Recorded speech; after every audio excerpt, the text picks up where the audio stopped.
Okay. Okay, I just need something to tweet. Yeah. What is the YouTube channel called? I can just get it from Arthur Breitman. Classic.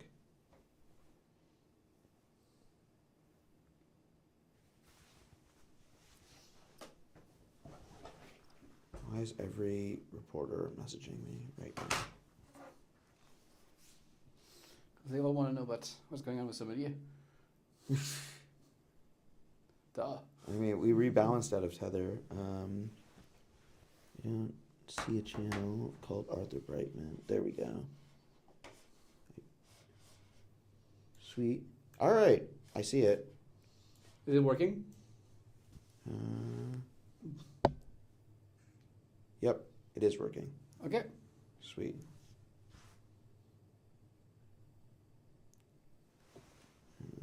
And let me just get this onto Twitter. No, this is not what I want. This is what I want.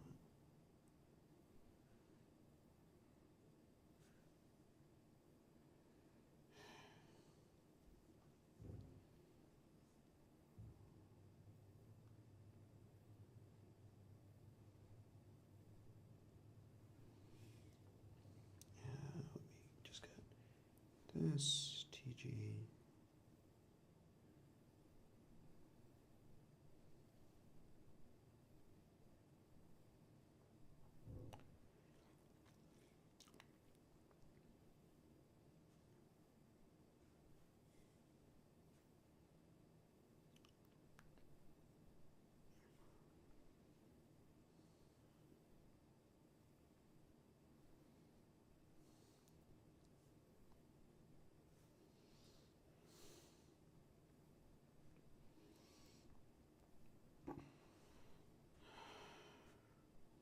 Strategy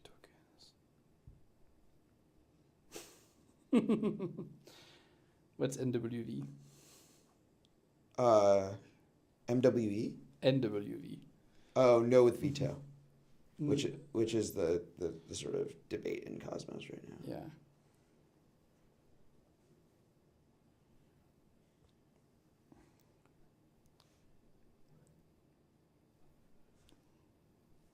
Let's see if I can find a link myself. I have the link. I can text it to you. Yeah, if you don't mind.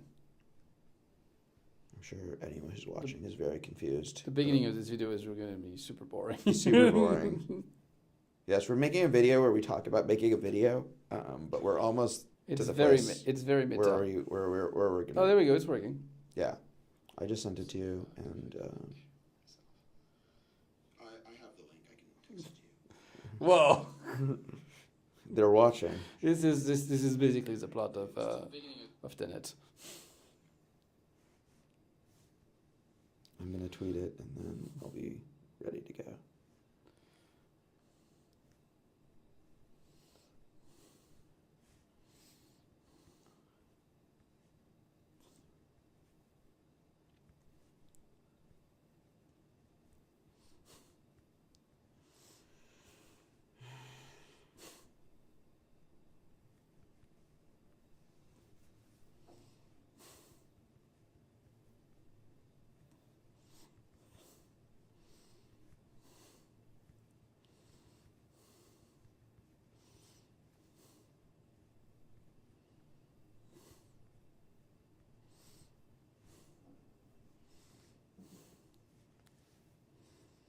Okay, cool. Let's do it. All right. I was explaining the topics we've covered so far. Yeah. So people have been really missing out if they're ever in this room and trying to figure out how to work out the sound. Thanks for coming by. Yeah, it's really cool to be here. This is a beautiful office. And this is such a fancy podcast setup.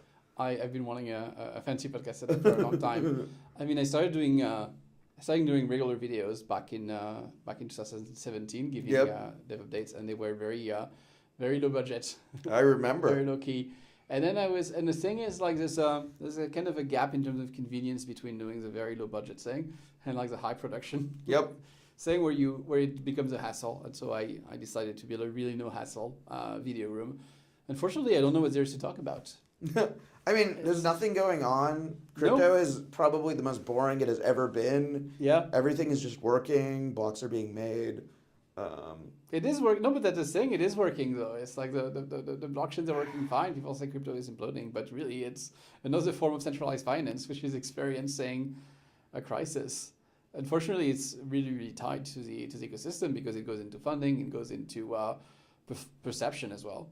I mean, I don't know. I think, watching the rise of FTX was always this question of like, hey, like we've been working for all of these years and building like these like complex Byzantine fault tolerant machines, like auditing these smart contracts, like, the massive amount of effort and massive amount of stress that was involved in like building all of these things.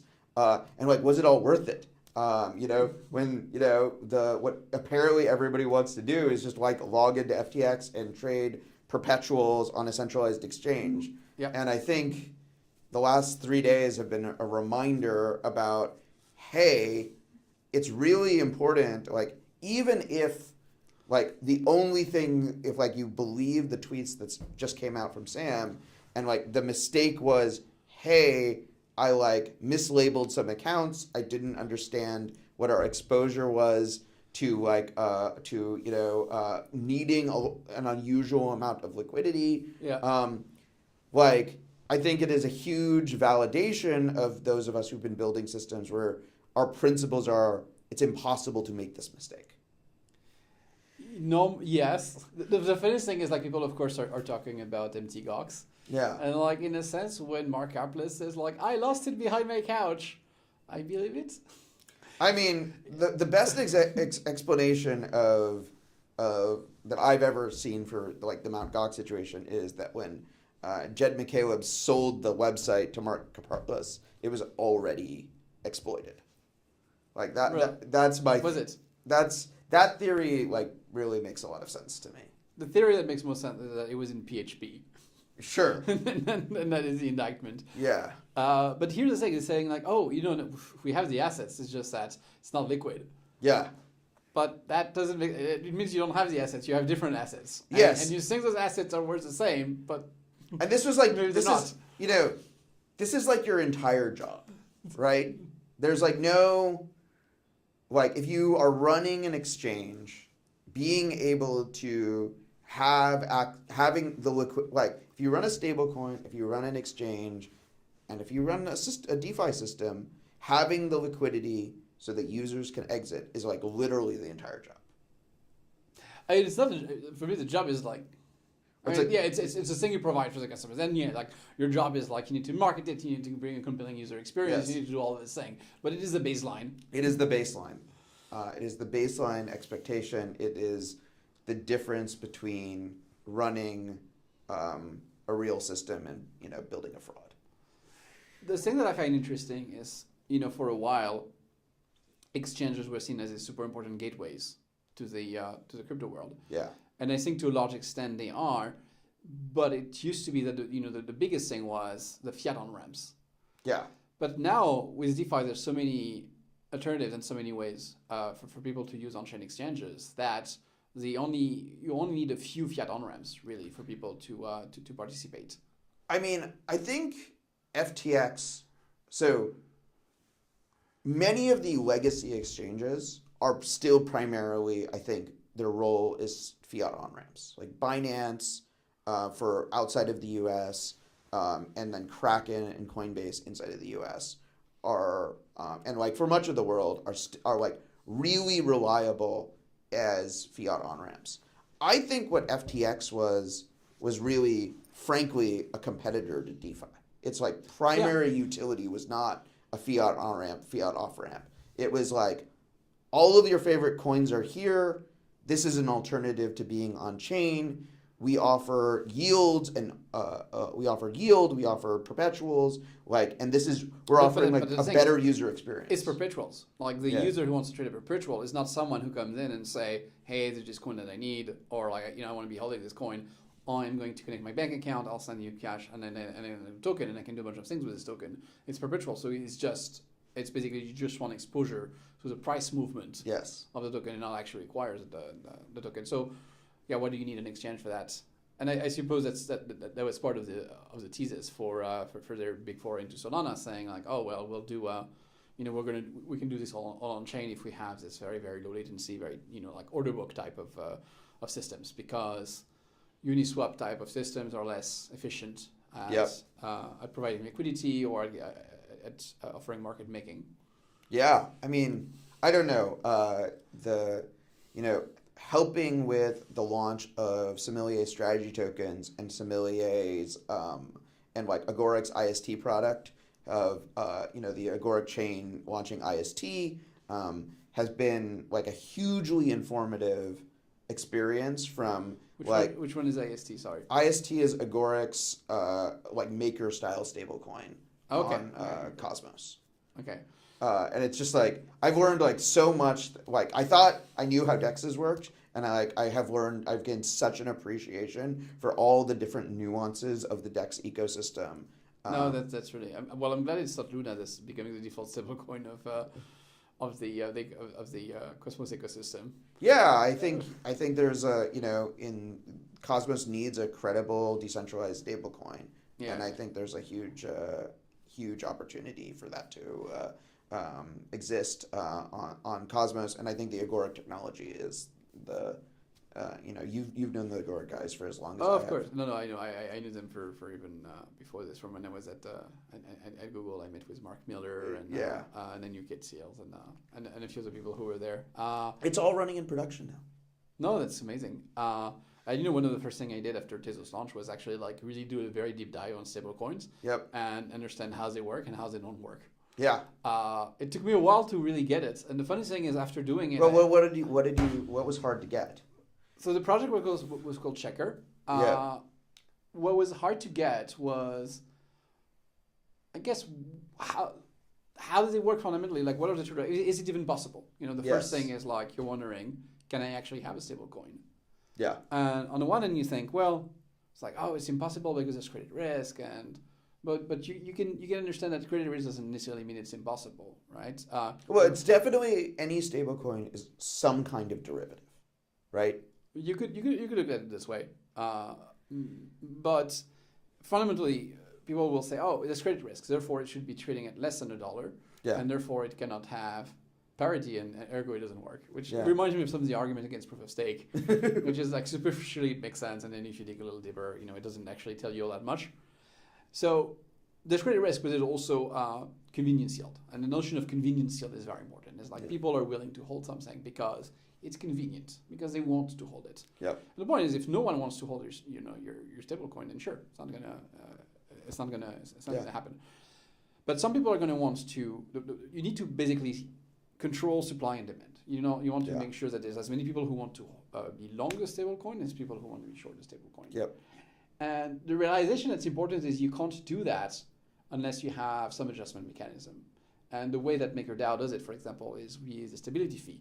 They're saying if you borrow, then you have to pay the stability fee. Yep. The problem is the thing that took me a while to understand is like, well, that only works if more people want to borrow than want to hold. If you have more people wanting to hold than to borrow, you have a problem. Your stability fee goes to zero, and then you go over $1. And for a while, I was thinking about it, and everyone think the risk is like you go below $1, but the maintaining it, maintaining it above $1 is the easy part. The hard part is preventing it from going up. And well, it's all. I think it's like having worked on the IST design, it is always about understanding that there should always be a profitable arbitrage in the direction of $1, or like in the direction of the target. It's possible to construct machines such that it is always profitable, and there are not a hard arbitrage though. I think basically the way it works in Checker, which is a design that I ended up coming up with, is like you can make money by pushing it towards a value of towards the spec.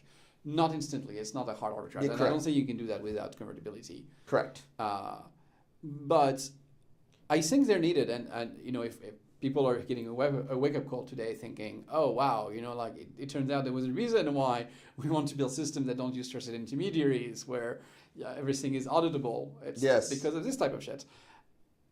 I think people have been forgetting about this a lot, about stablecoin. There was a lot of energy and research that went into thinking, how do we get volatile crypto assets and turn them into stablecoins? But it seems like people have almost given up. You look at, and I think they've given up for a good reason, which is that centralized stablecoin have been working essentially. They've been widely available. So if you're MakerDAO, you might say, well, I might as well just like back my DAI with USDC. Why would I bother with like crypto collateral? But I think we'll see. Maybe hopefully not this cycle, but at one cycle we'll get to see the importance of actually having to have real cryptocurrency backed, like sovereign asset backed stable coins. I don't necessarily mean it's like, it doesn't have to be like a blow up. It could just be censorship. It could just be a major DeFi protocol being blacklisted by an issuer. So that will come into play.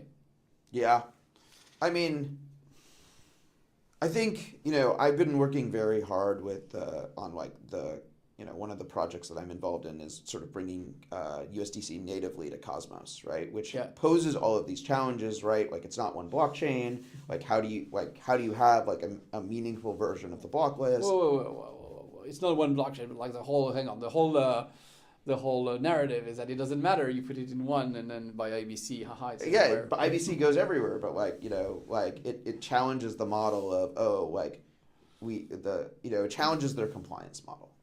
Which I think has been. I can imagine. I can imagine. I've dealt with Circle as well. Well, I think it's been really interesting from watching them go over the last 6 months. From like we don't really understand multi-chain to we are now a bridge. Like Circle is their own bridge for a number of different. Yeah, no, I saw that. So they wanted to do. I heard they wanted to do something with Layer 0, which is... So they put a... Layer 0 is one of these words that's been so overridden. It's like so many people have said like, oh, it's like you cannot be Layer 1 or Layer 2. You have to be Layer 5 or Layer -1 or Layer I, it's just otherwise... Layer X, I think, is like Layer 0, what they hit upon was the best fundraising meme for a project. Like, calling themselves Layer 0 is an incredibly strong fundraising meme. But they were not the first ones. Like I remember, like 2020, people talking about Layer 0, and they were doing block transport. Yeah. Across the. I met Ryan Pillar. The guy's really nice and extremely smart. But yeah, it's like it sounds like a name so far. We'll see what happens with it. So okay, like why don't we get back to like. What's happening? What's happening with the. Yeah. So what are the theories here? Okay. So, like, the theory is, it seems that, there were the theories I had going into today, but, there's the theories post SBF's tweets. Yeah. And it just seems that, it was like, because FTX has been taking on like all of this liquidity risk, right? They've been taking on, they were buying BlockFi. They've been investing in lots of illiquid projects. They've been leading rounds. Yeah. Like all of these things, like all of this activity, like they became like the capital partner of choice for like the last 3 or 4 months, right? Yeah. And I guess if I kind of try and reconcile what we were, it was like, why is there this multi-billion-dollar hole? And it seems like more the answer to the question is FTX's internal ability to control how illiquid was acceptable was just completely wildly off. But there's two different things here. One is like risk management, controlling liquidity, controlling balance sheet, which is something that would be a concern for Alameda. The question is like, how the heck are user balances on FTX affected by any of this? Yeah. Regardless of that. And then the other topic is, okay, so they do all these acquisitions. And this is the problem, though, of centralized exchanges in general, right? Is at no layer of these systems on most centralized exchange is there like meaningful segregation. Yeah, I miss the quaint days where exchanges went down because they were hacked. Exactly. Now, I mean, it's interesting, right? It's like it's interesting that exchanges have like, I don't know. I haven't seen a lot of exchanges where I really feel entirely super confident about their security practices, but they still seem to like have like found an equilibrium where they don't get hacked anymore. Yeah, but it's weird. But like, how can you be so secure? I mean, you see like powerful 0 days every now and then. On the one hand, you have like these extremely powerful hacks and exploits which are found. And on the other hand, you have the fact that you have nation states trying to attack you, and there's like billions of dollars at stake. Yep. So how can you? The fact that they can even predict from that is absolutely astounding. I think it honestly is a testament to the power of these like MPC wallet providers, like as like a product that has like really worked.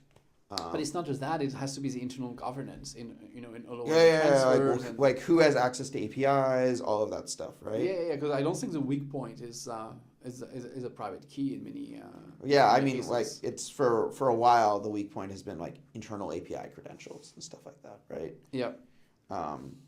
But no, and so the question is like, how does this and did they do the deals, like the big deals that they did? Did they do it because the guy is very fast deal maker and he says like, there's an opportunity, I can consolidate my like this is how big fortunes are made. I can consolidate my empire by like taking profits from this downturn. That's one theory. The other theory is like, no, I have a hole, and the only way to hide my hole is to buy the other people that I have a hole. It's like, or let's say, the more generous version of this is like, I'm a huge creator. He's a huge creator of BlockFi. If BlockFi goes down, he's going to own BlockFi anyway because he's a creditor. But then it looks bad because it looks like a hole in his balance sheet. So he might as well just buy them for a small amount because it's his liability.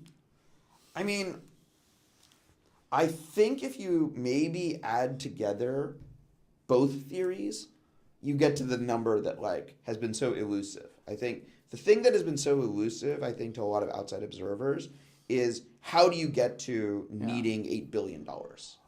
The thing is, like, so he tweeted recently, and I imagine there's probably a dozen lawyers that went over this those tweets. Yeah. And the more interesting one is when it says, like, the assets... No, apparently all the lawyers quit, so...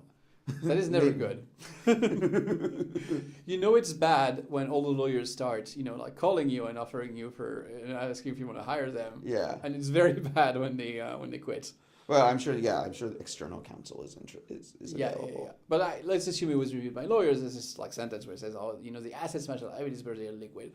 And I think anything positive he would say so. It's like, well, how liquid are we talking about? Are we talking about like some Series A in a esports company that's going to play yield games on Solana, or are we talking about it's locked, it's staked ETH? Yeah, it's not the same level of illiquid. I mean, both of those are pretty illiquid given the way things are. Yes, but still, I think there's like an order of magnitude of difference. Or no, and so it's interesting, and I wonder what is the moment where you decide, what, I could let Alameda blow up, but I'm going to double down and actually like cross the line of taking user assets. I mean, we don't know. I disagree with the theory that's all Alameda. Okay, I think that I think FTX institutionally seem to have had their own asset book, and then there was the Alameda asset book. Okay. So because Aptos, Fuel, Miston's rounds, like their equity rounds. Yeah. I suspect that those things are sitting on the FTX assets. Okay. Side of things. And then you have Alameda, which, holds a whole different set of coins, a lot of Solana assets, all of those things. Yeah. And I think if you kind of add together those things, you start to get to a sufficiently large number that you're like, I can see why this is a problem. Yeah. No, that's there's an organigram that's been posted. And by the way, we don't know. I mean, I wouldn't rule out 100% that it's not commingling of user funds. It could be something else. But if it were not, I would assume it would be some this is not what happened. were Yeah, well, I hacked mean, or- no, it had to be commingling of user funds, right? Because I mean, it has it to. doesn't look like user funds were separated. If it were just fiat, I would understand. Maybe it's just like, but he hasn't said we don't even buy treasuries. But I could imagine like, oh, we put our money in a bank account want to withdraw. That's not liquid. That is one thing when you're dealing with a custodian, but they would be self-custodying. They would be zero custodian for the crypto assets. Yeah. So the thing that's sad is like they face this type of situation normally where people say like call for regulations and they say like and it'll sound sensible on the surface because people say look, this is why exchanges need to have separate custodians so that there's no conflict of interest and one can tell on the other. Okay, and you know what? That will not hurt the industry so much if you have these requirements. It's pain in the ass, it'll be more expensive. Maybe you don't innovate as much in custody. You can live with it. And then they'll say, and maybe they need to have, like recognized accountants audit these positions. Fair enough. You can imagine a lot of like common sense regulation, but that's not what they're going to actually pass. Like what they will pass is actually trying to ban DeFi or something like that. Yeah. Or something like that. Because I think the problem is like fundamentally, like the idea of regulation normally is like, oh, we want to protect this. Like, investment is important, or like health is important. Or we want to protect these things which are important. Fundamentally, I don't think the government wants to protect the crypto industry. It wants it to die. Sure. So it doesn't see regulation as a way to foster its growth or its resiliency. It's like, can we find a regulation that just makes it die? Which is a bit annoying. And also, with like SBF being the face of crypto regulation in DC for a while now, that really kills that's going to kill a lot of momentum. And I like there've been some good work done by Coinbase actually and by Gemini on the regulatory front. But Yep. at least in the eyes of media, it's been very very eclipsed with the FTX stuff. Yeah, I mean, and that was the game FTX was playing, right? They they put themselves very much in the eyes of regulators. I mean, it was like, we want to be, like, I don't think that, FTX Arena in Miami is remotely about acquiring any incremental FTX users. Yeah, Right? I think it was user acquisition. I don't think it was user acquisition. It was, let us do something that is so visible in sort of so visible to like the general public, Right. that like politicians will suddenly think, oh, you are crypto. Yeah, but you can do this with a lot cheaper. You can have the giant ads in San Francisco with Sam's face saying the future of investing in crypto. By the way, I love cryptocurrency, two bits. The future of investing is not crypto. Yes. I think cryptocurrency are great at a lot of things. They can be good for saving as a store of value, especially if you are, if you face like censorship or seizure. They can be They can be good for powering some trading applications for a lot of these things. But at the end of the day, you want to invest in productive assets. So that's a very weird message. And I can't imagine he actually believes that.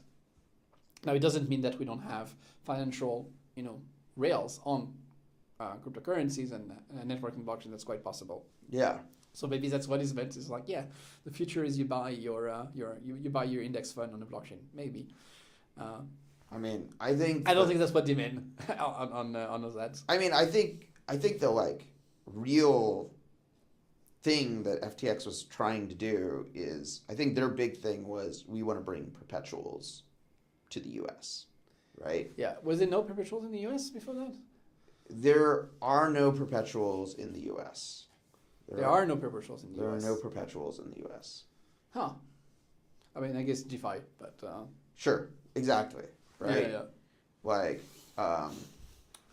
this is, I mean, like, Well, yes, it's not true you can buy a rolling contract on the CME for Bitcoin. Exactly. Well, the perpetual is one of the real invention of crypto that didn't happen in traditional finance, by the way. I'm a big fan. Because normally with commodity futures, you buy your future and then it expires. You don't want to get delivery, right? You don't want to have a bunch of oil. Yeah. And or even even if it's a financially settled future where you would just get cash, you still want to stay in a position. So right now what they have on the CME is they have this like derived order book where you can buy, minus the current one and plus the next one. So it lets you swap in one trade. But it's still, and of course the difference in price is going to be like essentially the funding fee which Yeah. can be positive or negative for the perp. But they don't let you. They don't actually have a proper perp product, even though it's would make a lot of sense. It would concentrate more liquidity.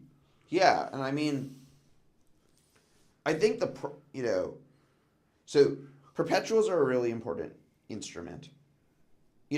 So much of spot crypto trading has moved on chain, right? Like DEXs have been very successful in spot markets. Yeah. But, with the exception, so, there are interesting things going on, DYDX, GMX, as both like on chain to some extent or decentralized to some extent. Yeah. Perpetuals markets. Yes. But like this complex cross margining, which is like the theory of FTX is that they had broken through some sort of massive innovation in cross margined risk management that was giving, and no one has really brought that on chain yet. Yeah, I mean I have a deck for Tezos in 2015. I was talking to banks. I was like, are you interested in this? It's so frustrating. At the time, I remember banks were talking to like, well, this team, has a front end, and like they forked Bitcoin and they just put a front end where you click swap. It just says, we've settled an international interest rate swap. Yeah. But like I had basically it was very centered on cross margining. I had known through NYU this quant Ramakant, and Ramakant did great work on the issue around the 2008 crisis and around the lack of visibility. Like part of the problem was not so much the bad debt, but the interconnectedness and the fact that there's no transparency in how to clear these things. You don't want to lend because you don't know what other people's liability are. Yeah. And he wanted to do work that's been done in Brazil. And Brazil has this very, very efficient financial infrastructure where basically you have one big clearing house and everything is collateralized and cross-margined, which is great because you can have really, really big position and you can have your futures offset your stocks, offset whatever you want. Yeah. There's a name that I have in mind. I think someone should do a correlation DAO. Yeah. Correlation DAO, their job is to publish correlation matrices for cross-margining. Okay. The main problem with cross margining is that it works well if what you're doing is like a calendar spread, for example, or it's like the interest rate swap in between like 2 dates, or you have like the January oil future versus a March oil future or something like that. If you start by saying like, well, I'm going to cross collateralize my position with ETH and Bitcoin, and I'll have a better rate based on the correlation of these two assets, you're going to get hurt because correlation matrices are not very stable. Yeah. And you can try to make it very conservative, right? But in some sense, there's not even a correlation matrix that's conservative, right? Because if you say, you know what, everything's completely uncorrelated, you cannot bet that one position will offset another. Say, well, if you think they're uncorrelated, now you underestimate the risk that they most move together. And if you say they both move together, and then you have a spread between the two, you will say, your spread actually is very safe. Yeah. So you basically have to have an ensemble of matrices and then go over the ensemble of matrices. There's a lot of interesting financial math. If anyone wants to create the correlation DAO, it's useful for this type of things. But this was the sort of FTX story, right? The FTX story was, we could master the math. Yes. And that allowed us to build a better. I think another dynamic that is interesting, right, is that like if you have an exchange and mostly what it trades is perpetuals, that means most of the assets on the book are all stable coins, right? Yes.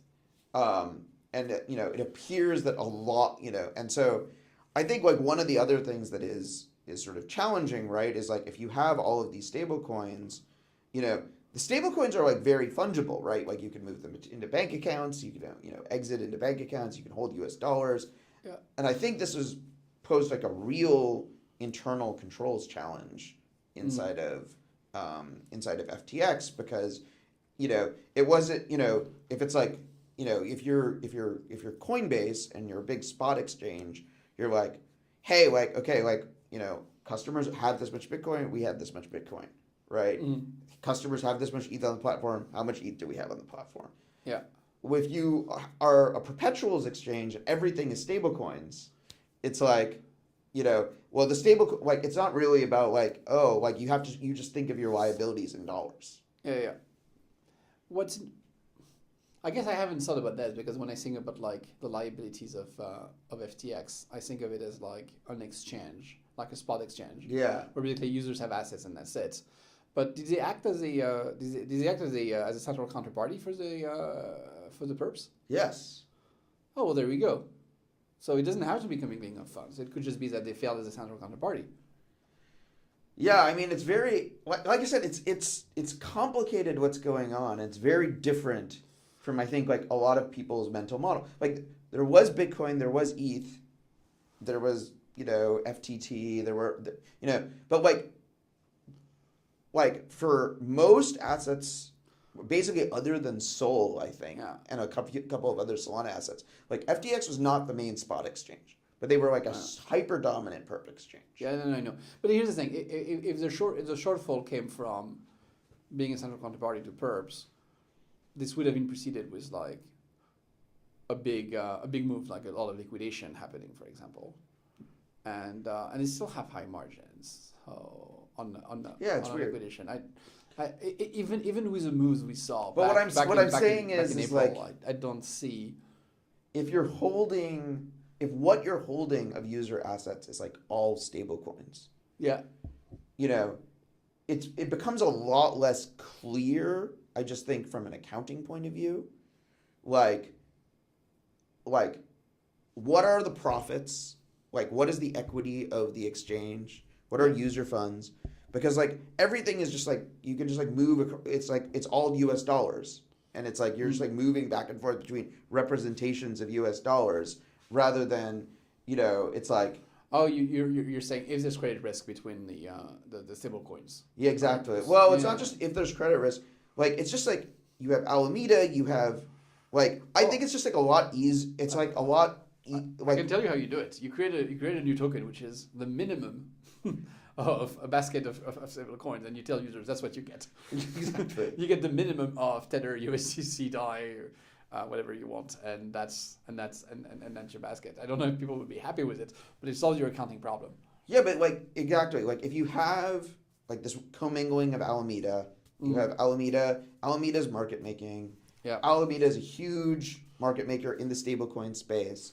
You have FTX. You're out there buying a liquid shit, like all of this stuff. Now you have this like constellation of complex U.S. dollar denominated like assets and liabilities that are like, and it's like, well, what is our overall picture actually is a lot harder than this question of like with a spot exchange of it's like just like do we have as much ETH as we're supposed to? Yeah.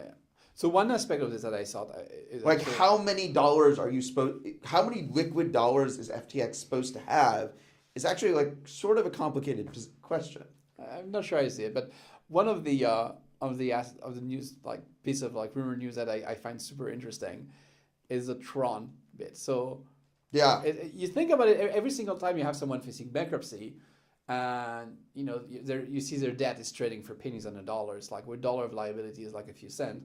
And like, well, why would they ever repay debts, right? Why repay? You could just go back, buy your own debt and cancel it. And, I don't think you're allowed to do that. Yeah.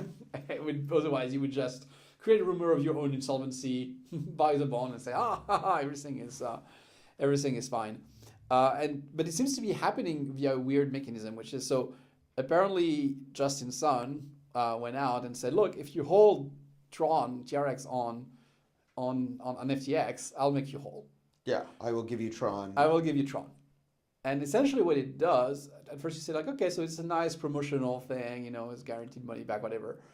But what people do is like, well, I have assets on FTX, they may be insolvent, if there's a bankruptcy, I mean, because the spot bankruptcy is still going on. Like the perp markets and the futures markets inside of FTX have all like kind of broken down, but the spot markets are still going, right? Right. So basically you have a bunch of assets and you say I can take my chance in bankruptcy courts, or I can just convert it all to Tron, and then Justin will give me some Tron. Yeah. But as a result, what was it? The price of Tron on the spot market for FTX is like 20x, 10x larger than the price on other markets. And at first you say like, okay, dislocation. But then thinking about it, it's like, no, it's a way to monetize the debts. Yeah. Because the ratio between the two is the ratio at which they would buy back the debt. And in some sense, I don't know if there's a deal between like Justin Sun and Alameda to do this, but like they've talked about like Sun buying out FTX, and if they want to buy it out, they would like as little liabilities as possible. And one way to do this is via this mechanism, and so they can go out, they can sell Tron on for $1 on an FTX, go and buy it back, rinse and repeat, and that basically clears up the hole. But of course, some people are harmed in the process, which are the people who have to sell for pennies on the dollar. But later you tell them like, oh well, you didn't have to sell. Yeah, we would have been solvent. And like that's very devious. Well, and it's like interesting, right? It's like I don't know that this is like the strategy, but it is. If it's happening, it's definitely interesting. It's a financial structure that has emerged. You don't know whether or not, but like essentially, Justin Sun has opened up a market for is in a position to like, assuming he can make good on his ability to deliver the Tron, because he can he has some access to FTX to get account balances at some point. Yeah. He's created a temporary marketplace for FTX. But I find fascinating that I know he's talking to FTX, right? They said this, but like in theory, he could even do this without ever talking to FTX. Yeah. Just announce it. But it is to say like, look, I'm going to print or I own Tron, and I'll buy back the debt. Inside it, and you convert it to.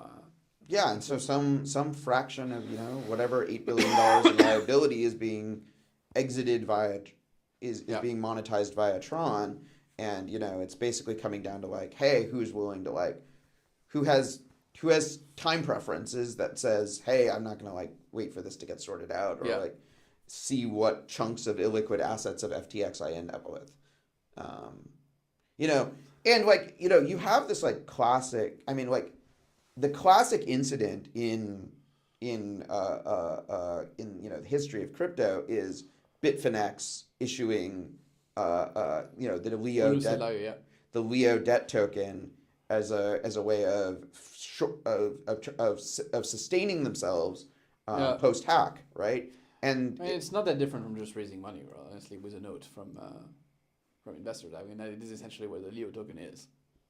Yeah, it's saying lend us money. Well, you didn't have a choice. There's redemption for Leo tokens. There is a redemption process, right? Where they have allocated profits to redeeming, right? Yeah. And I think the only difference between it and raising money is the people who initially ended up with Leo tokens didn't have a choice. Oh, okay. They just drop a bunch of Leo token and say no. It was like you had an account that had this many Bitcoins on it on Bitfinex, and now you have an account with this many Bitcoins and this many Leo tokens. Yeah. That was how it was executed. I see. But if you traded that in a sophisticated way over the last few years, you did fine. Yeah. I wonder why. So the inflation number came in pretty mild, which is probably a good thing given the situation in the crypto markets. But what I find fascinating as well is you look at the wreckage in market cap. It's by far greater than $8 billion. So they're in a hole for $8 billion, and you say how did this happen? You have $8 billion, and then on the one hand, and hundreds of billions of dollars being, and it's because of there's a loss of trust that goes with it, the contagion, and so on and so forth. But that's how people end up thinking what if we had an insurance scheme between all the exchanges, but then they would have to enforce things, and that's how you end up with the Fed.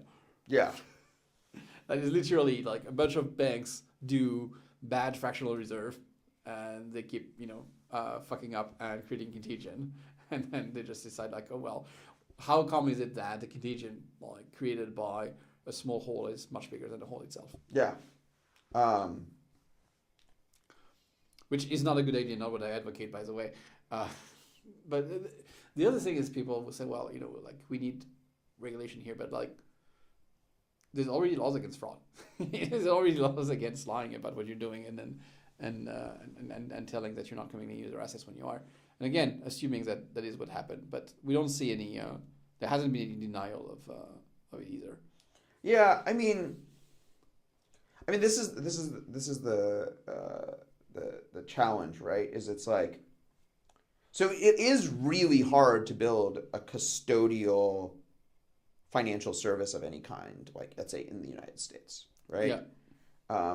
And like, you know, You mean regulation-wise or yeah, like regulation-wise, like, you know, it is, and you know, so you know, people like me who are still, you know, exposed to the U.S. quite a bit. Yeah. You know, we build non-custodial systems. We put all of this work into building systems.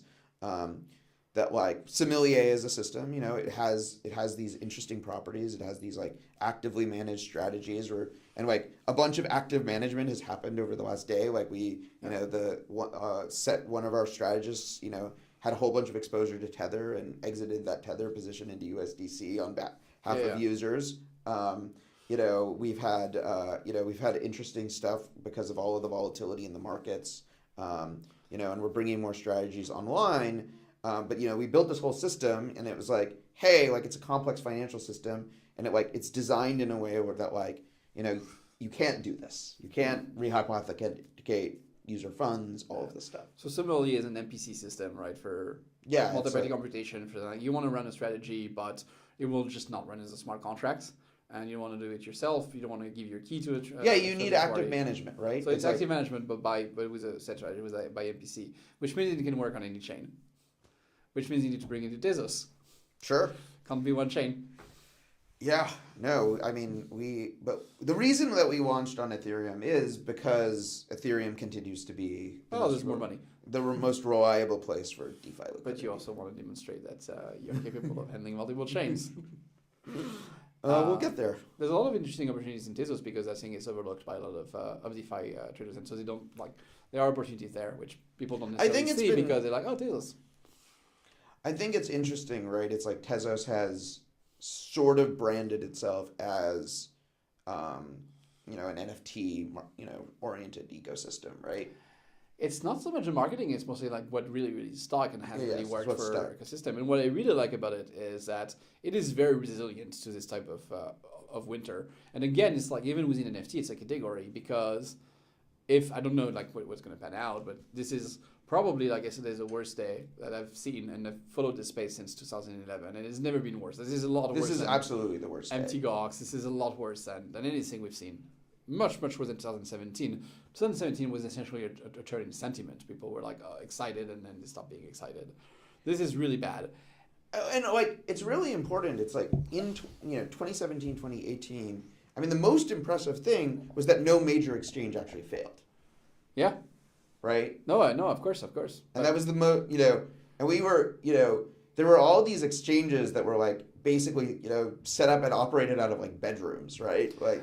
But I also think it's like there were some small ones, but I think that the people who've like stayed in this industry and like have managed to actually do fairly well have been more ideological than others. You know, a lot of the so-called profit maximalists don't end up actually doing very well. There has to be a part of like love in irrationality in doing all this, and we saw it in the people who have stuck around and actually managed to make this work.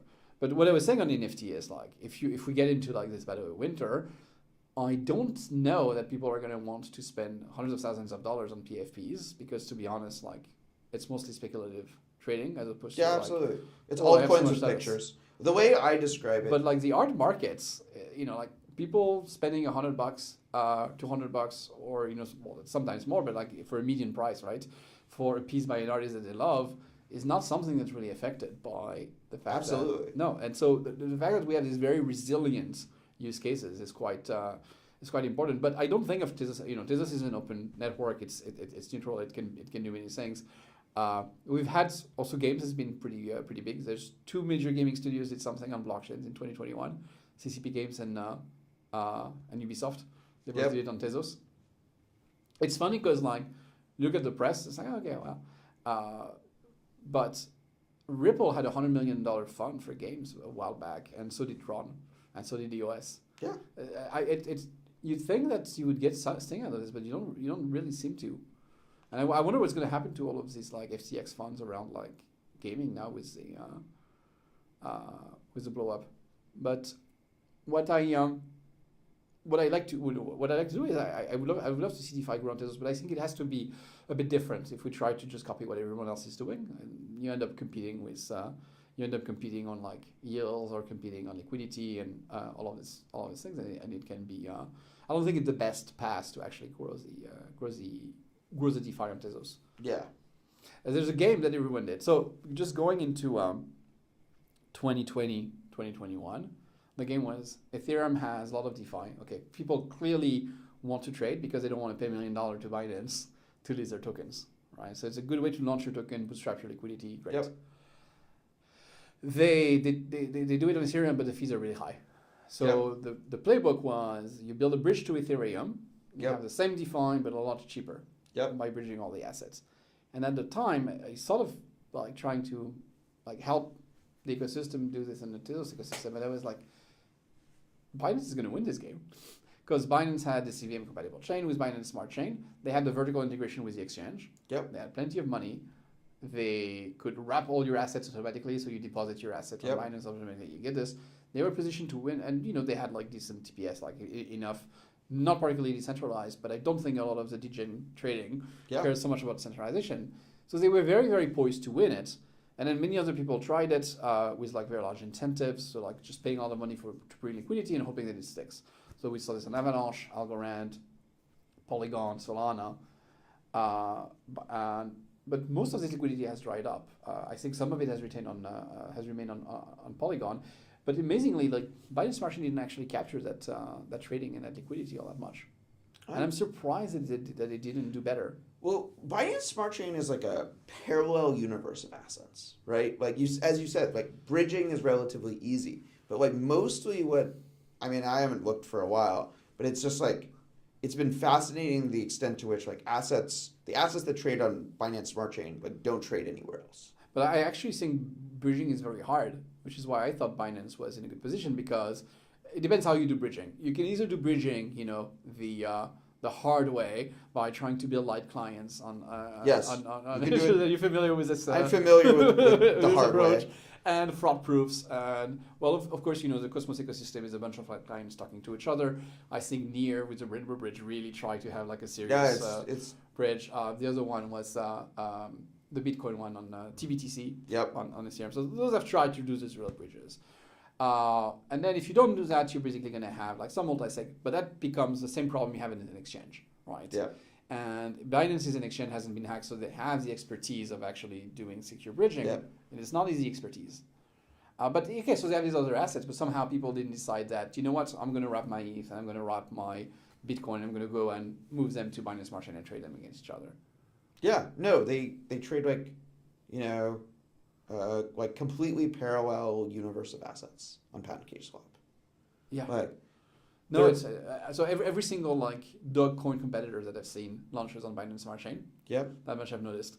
Yeah, all of the like a lot of meme coins. There's like some lending market. But there's like a lot of like I guess gaming and stuff like that exists there. Yeah, I mean, I don't know. I don't capture it. I don't really understand exactly what is going on there, and it's like, but it's also like it's clearly like not for like it's not targeted for me.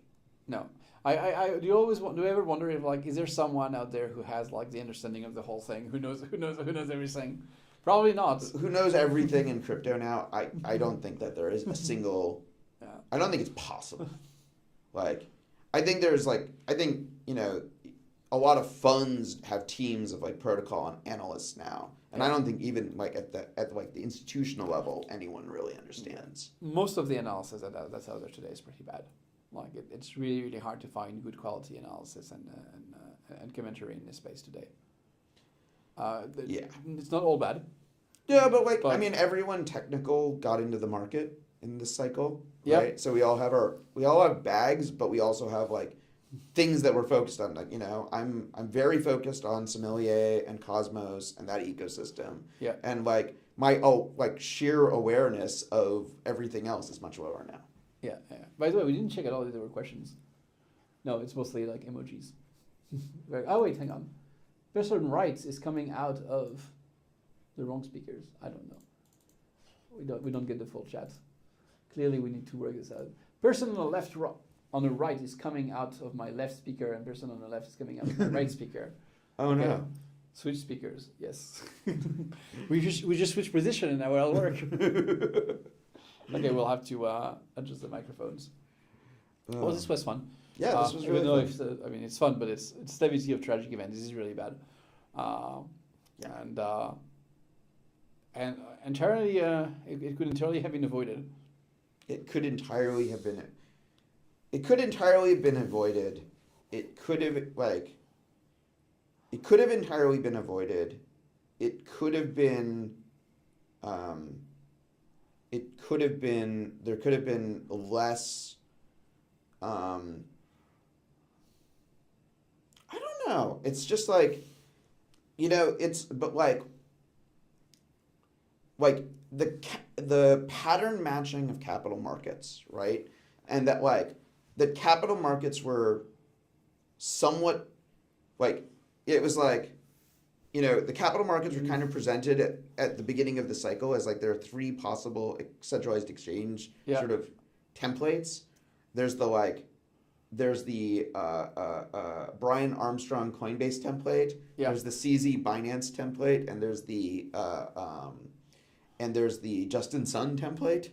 Yeah. And they were we don't like any of these options. Mm-hmm. And so there was Sam showed up and they were pattern match. Okay, Exchange Street. We understand this. Well, he's pattern matched to Gemini, but actually he's a lot closer to Binance. Exactly. With the dual structure, offshore exchange with a US branch, focused on derivative trading, because they do have perps on Binance now. Yeah, they do. Yeah. Binance became a very large perp exchange.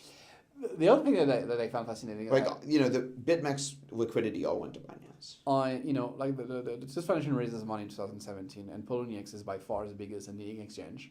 And then I get sidetracked with a few problems. And and by the time I get my head off the water and I look around, and people say oh, Binance, and I'm and all of a sudden it's one of the world's largest exchange. What happened? That was so fast. And before you know it, again, FTX from very, very small becomes huge. Yeah. Almost overnight. Yeah. It's extremely bizarre. But yeah, you're right. I think about the pattern matching. Yeah. There was one thing I was.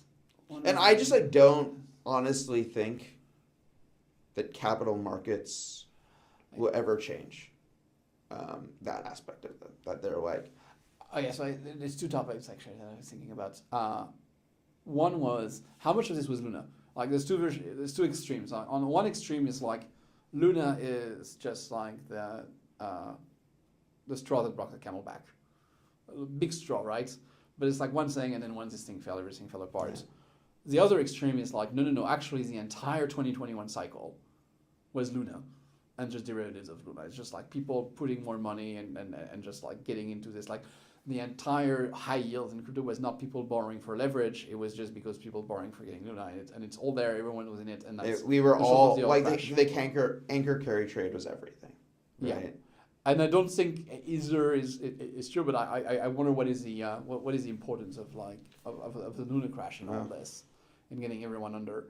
And the other thing is the importance of VCs in this markets. They've been a lot more active in 2021, and you talked about pattern matching, and that's pretty much all they do.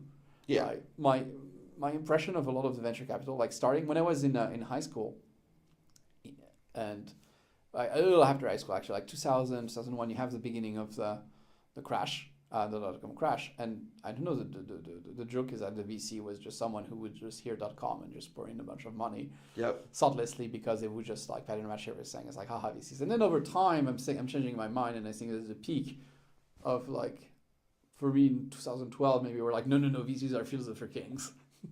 And now I'm much closer to my 2000 and 2001 approach, not because of the downturn, but just because seeing the due diligence that they do. I mean, I remember VCs before, there was Luna, there was Bezos, and Bezos was called Treasury Coin. Yeah. And I had VC reach out to me and say, like, can you do due diligence for me? And I explained why this would crash. Yeah. And they're like, but you went to Princeton. Like, but read the math. Like, it's just like, read the finance. It's just, it doesn't work. And it doesn't matter. It's just like, it's too irresistible. It's like, if it's popular, if it sounds good, and it sounds like what everyone else is doing, they can't escape it. It's so, for a while I had this idea that, of course you have to be contrarian, right? So VCs are going to be the ultimate contrarians, and they're going to like try to find this interesting thesis that no one else is seeing, and so, but not at all. It's the opposite of that. Let's take the time. Okay, I gotta get going. Yeah, I'm here. Very good to see you. It's very good. Yeah, and this is such a fun space. I know. I'm glad we got to test the streaming out. I've been recording a couple of videos here, but this is new, and we'll see the feedback. Maybe people were like, "It's terrible. We couldn't hear you." Yeah, apparently the audio is backwards. It's backward, but that's fine. That's easy to fix. The background is a crying unicorn under a rainbow. Yeah, under the rainbow. Constructed by an AI. It was it's Midjourney. It's crazy because this is good art, and it took me like just one prompt. All right, thanks everyone for watching or rewatching.